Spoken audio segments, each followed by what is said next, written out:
wickedness have exceedingly polluted the whole earth, and their hurtful works are fulfilled. Therefore saith Yahweh, I will hold my tongue no more as touching their wickedness. I'm sorry, brother. We'll read that again. Bring out Proverbs 12 and 26.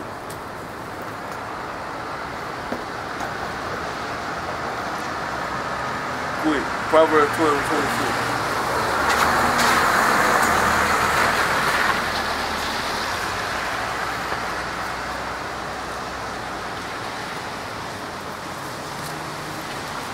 Proverbs chapter 12, verse 26.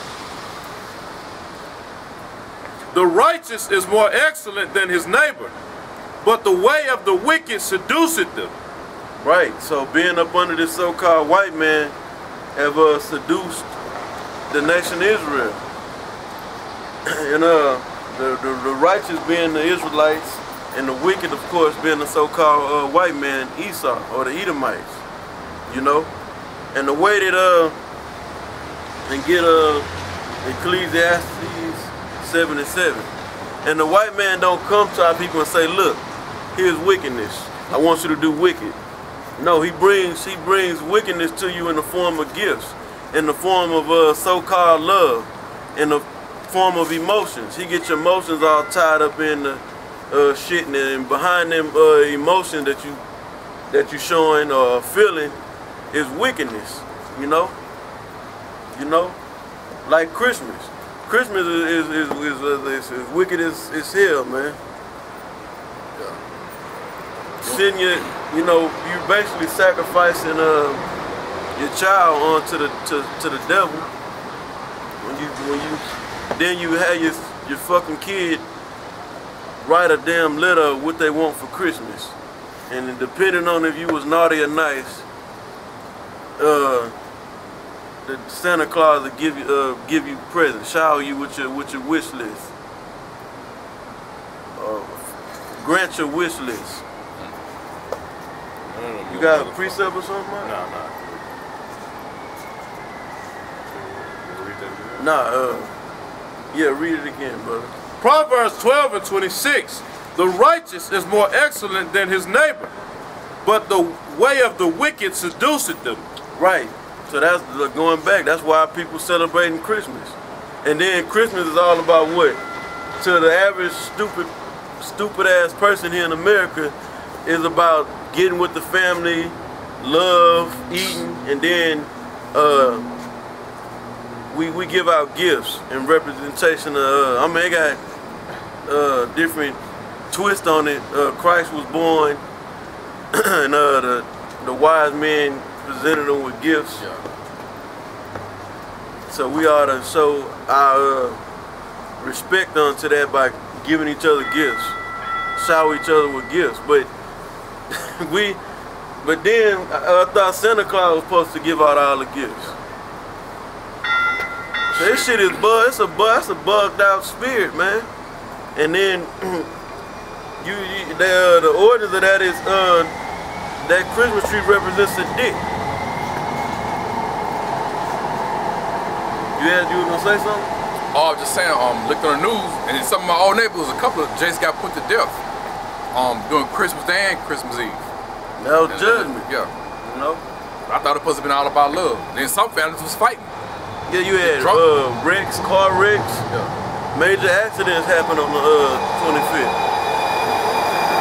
That's all this judgment from the Most High. The Most High issue out a little judgment here and there, you know? That's all it is. Our people believing in that they can receive justice in the court system. That's a result from being up under this so-called white man, and he pushing a philosophy of equality to all. But he don't show no damn equality. You know?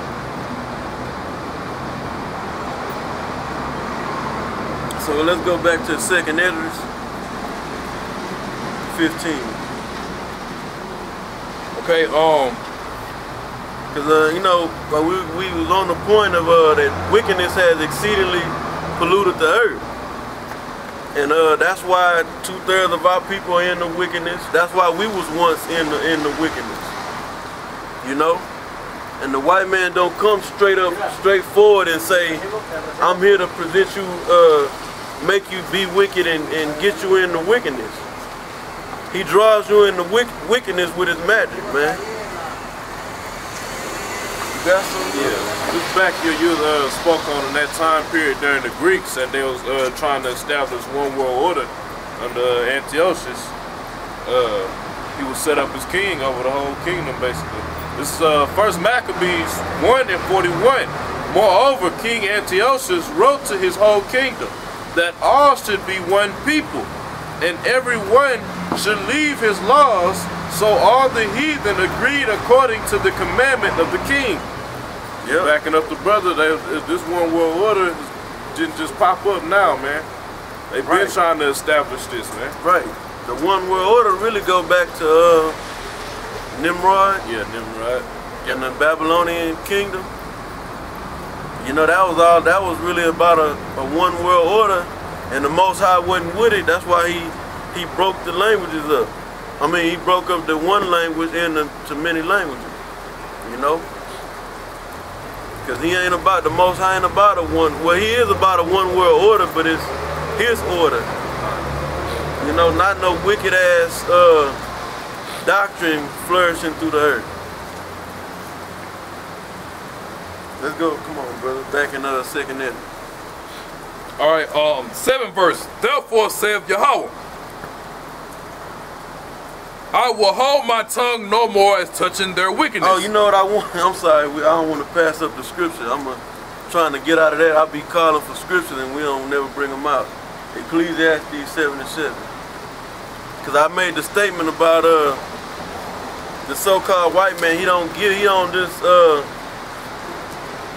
tell you that he's performing wickedness against you. Just like the pharmaceutical industry. That's a good example to show you how the so-called white man gets you into wickedness and believing in wickedness, but he don't tell you that it's wicked, that it's witchcraft. He tell you that I'm here to help you. I'm here to help your ailment. Try this, try my drugs out.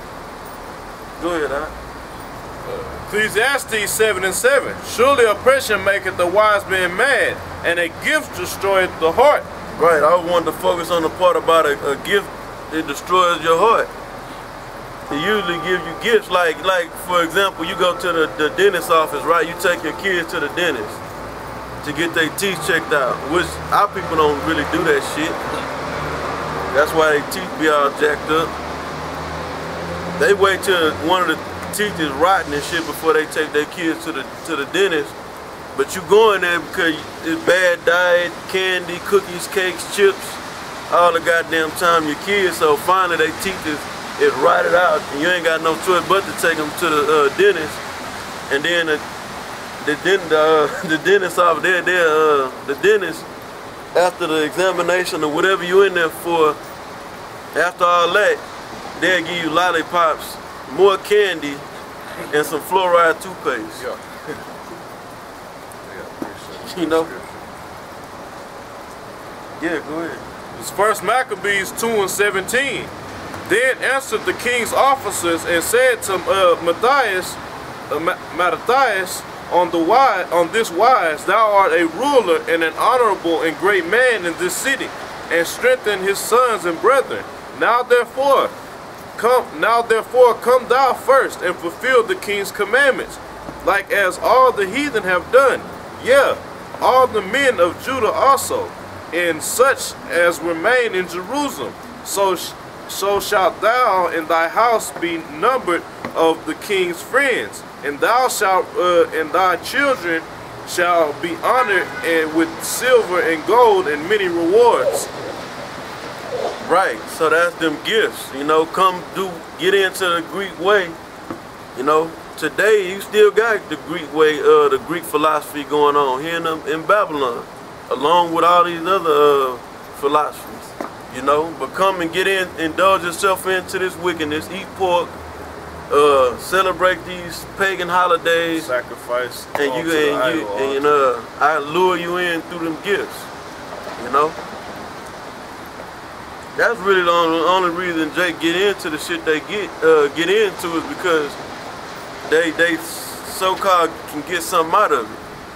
If Jay can't get something out of anything, they don't even care about it, man. Just a meal. Yeah, whatever it may be.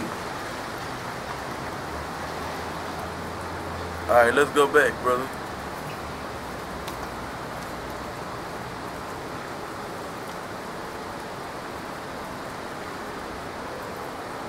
Okay, 2nd Esdras 15:8. I will hold my tongue no more as touching their wickedness, which they profanely commit. Neither will I suffer them in those things, in which they have wickedly exercised themselves. Behold, the innocent and righteous blood cried unto me, and the souls of the just complain continually.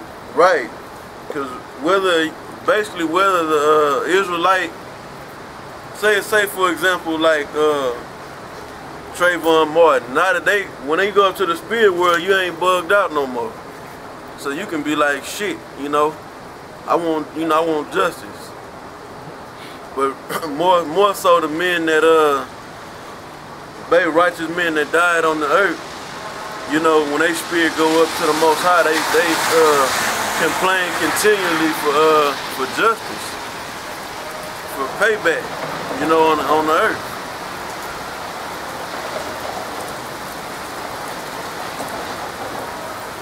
Go ahead, brother. Okay, 9th verse. And therefore said the Most High, I will surely avenge them, and receive unto me all the innocent blood from among them. Right, even though that these niggas that the so-called white man killing down here, that's judgment from the Most High. The way that they carrying out the deaths is wicked, is unjust. The way they carrying out the killings is unjust. It's just for the Most High. The Most High set it up that way, but you devils still gonna have to pay. You still gonna have to pay. How about that? The Most High took out a wicked nigga, justifiably, yeah, use you, and you gonna have to pay for that shit. You know, all you crackers out there, you know, because ultimately y'all gonna pay for it as a nation. Y'all gonna pay for your wickedness, even though it's really just the Rothschilds, you know, the banking family, the elite banking families, and then they cronies that work for them, that's perpetuating all this wickedness. But the white man still gonna have to pay as a whole nation, you know, for their wickedness, you know. At one point in time, all these devils that's walking around, these regular devils, they did some wicked shit when we was in hardcore abundance, man. Yep. rape, robbery, murder, you name it. Go ahead, brother. Behold, my people is led as a flock to the slaughter. I will not suffer them. Hey, these, you know, I mean, literally by being, we led to the as a flock to the slaughter. Like literally, you know, Jay get railroaded in the court system, get gunned down in the streets by the white man, and then led to the slaughter in the sense of worshiping these worshiping the way of America. I'll just put it like that. Worshiping the beast. That beast that you read about in the image of the beast. I'm sorry, the image of the beast that you read about in Revelation, that represents the white man's power structure, his system that he got set up. You know? His money, his military. So forth and so on. You got something you want to bring up? Yeah, just basically back in the brother was speaking on Esau and whether it mainly was speaking on the men that died in the truth, but even like the Trayvon Martin examples. But this article right here is from the ChristianScienceMonitor.com. It says 70 years later, judge rules 14-year-old boy was wrongfully executed. This was a young Jake. Oh, I remember that. They say more than 70 years after South Carolina sent a 14-year-old black boy to the electric chair and the killings of 2 white girls in a segregated MILLSTONE, a judge threw out the conviction, saying the state committed a great injustice. George Stinney was arrested and convicted of murder in a one-day trial and executed in 1944, all in the span of about 3 months and without an appeal. The speed in which the state meted out justice against the youngest person executed in the United States in the 20th century was shocking and extremely unfair. Yeah, and that's one case of millions. Like the brother mentioned, the Panama deception. That was just a sacrifice. You know, that was an experiment for the so-called white man. You know, to supposedly root out Noriega and his resistance. You know, so I mean, this Jake is led to the slaughter all day long, man, in many different ways. Because ultimately, all that worshiping the image of the beast, like I was speaking on, that's gonna get you put to death. Because you ain't gonna know what's going on when all this chaos hit the streets. You're not gonna know what's going on. So when you gonna believe in what Caesar at? You gonna believe in this guy. When shit get bad out here, you gonna turn to Caesar Borgia. And Caesar ain't gonna help you. Then you got a lot of people, they gonna turn to Allah. Then you got Caesar don't work, you ain't gonna turn to the Mother Mary. They gonna see her, and then a lot of them niggas gonna be looking at the sun. to you know, some send the ancestors and the elders. Block the sun out. Send back the spirits of the elders. The ancestors. The ancestors.